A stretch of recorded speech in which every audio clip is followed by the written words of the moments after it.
Megan Peterson Christofield, class of 2007, please come forward to receive the Decade Award.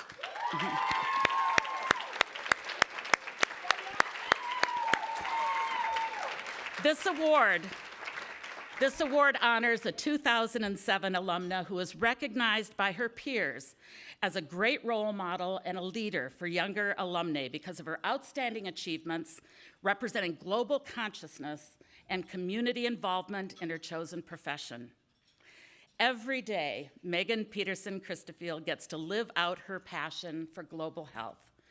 In her work as a technical advisor in family planning for the heralded nonprofit JPIGO, she partners closely with international governments and influencers to prevent deaths among women and children. Where did she uncover that passion? Well, in a classroom right here in St. Joseph, Minnesota, and she's not the only one. Even after moving to the East Coast and routinely traveling to developing countries for work, Megan continues to encounter fellow Bennies whose time at St. Ben's ignited the same sense of global consciousness that Megan has.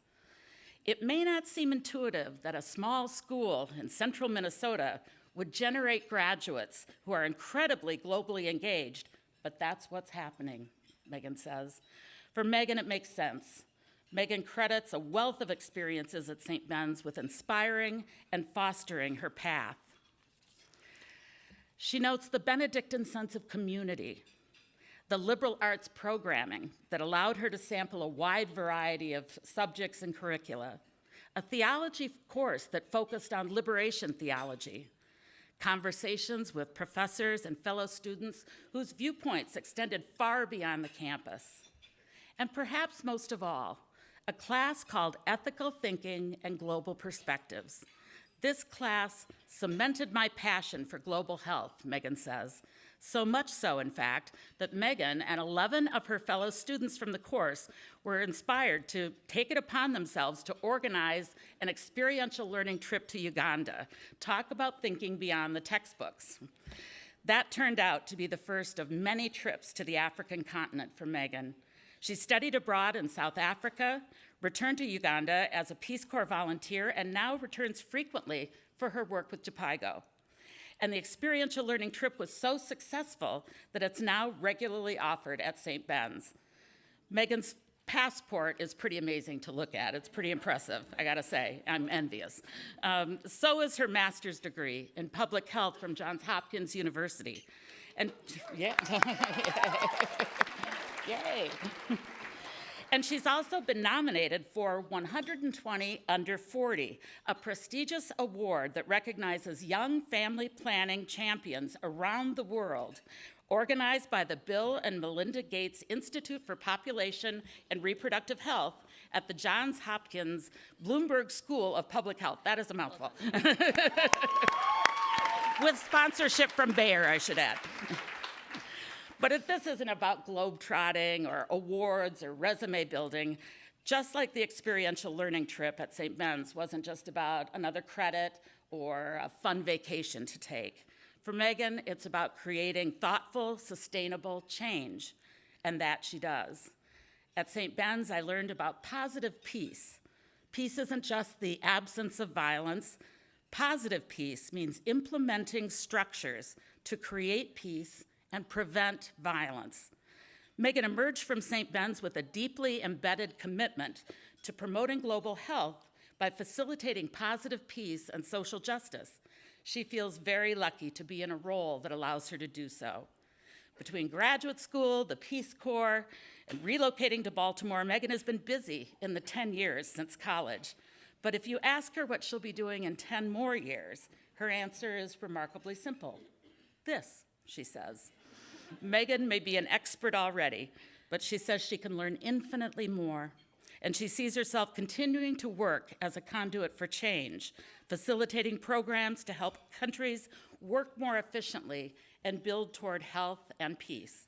By opening herself up to all the possibilities and perspectives presented during her time at St. Ben's, Megan has truly found her calling, and the world is better for it. It is an honor this evening to present the Decade Award to Megan Peterson Christofield.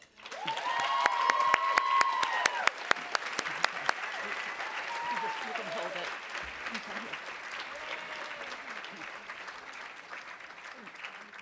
Megan, if you'd like to. Whoa. Yeah, thank you. That was quite accurate. So thank you very, very much. This obviously means a lot to me and an award that I'll treasure for a lifetime. I agree, it's been a really active decade for me and one that I've really enjoyed. But I think what's important, obviously, here tonight is that it was really formed by the 4 years prior that we spent here at St. Ben's and St. John's.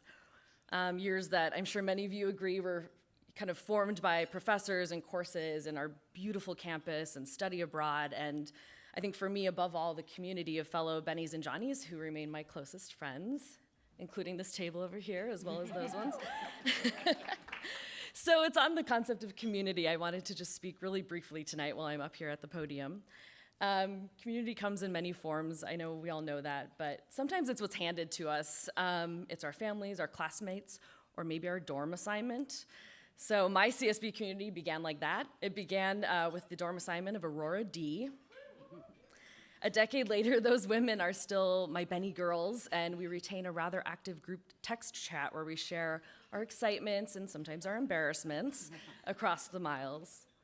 So those with whom I studied abroad are also a really key part of that community. And while in some ways the St. Ben's and St. John's community was handed to us, in that sense, sort of a beautiful, remarkable, tight-knit community, we also chose to go here.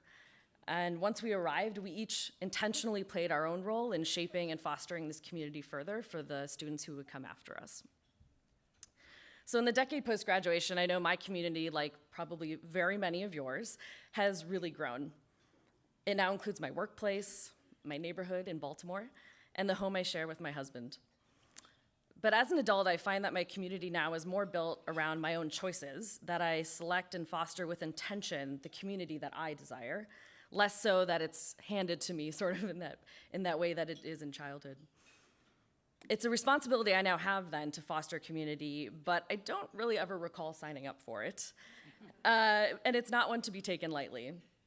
Both as a Peace Corps volunteer and in my work with JPIGO, advocating on behalf of women and families around the globe, I've had the incredible privilege to experience communities all around the world and to be humbly accepted into them at the graciousness of others.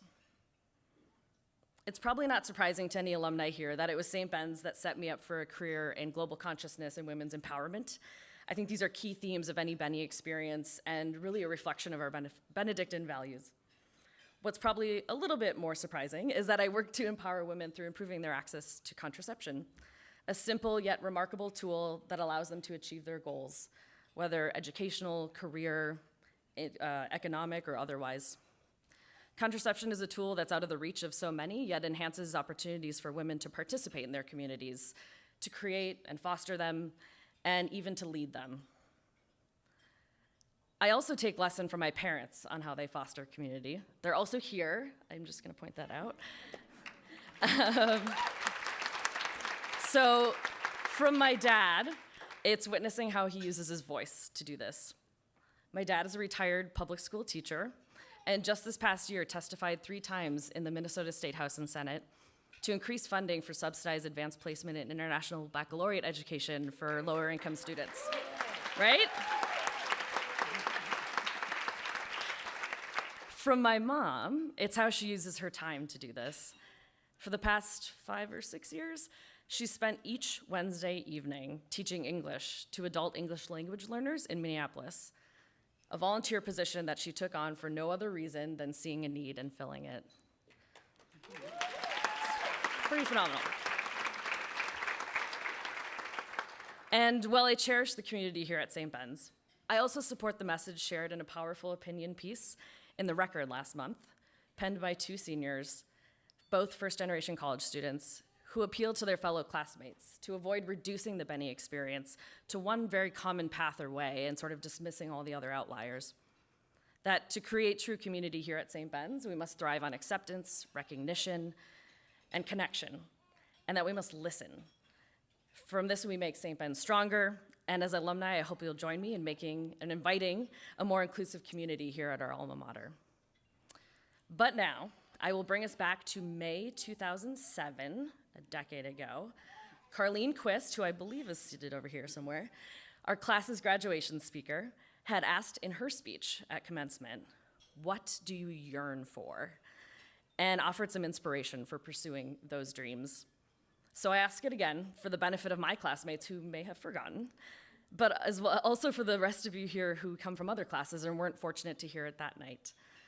What do you yearn for? How will you foster community, and are you committed? Thank you.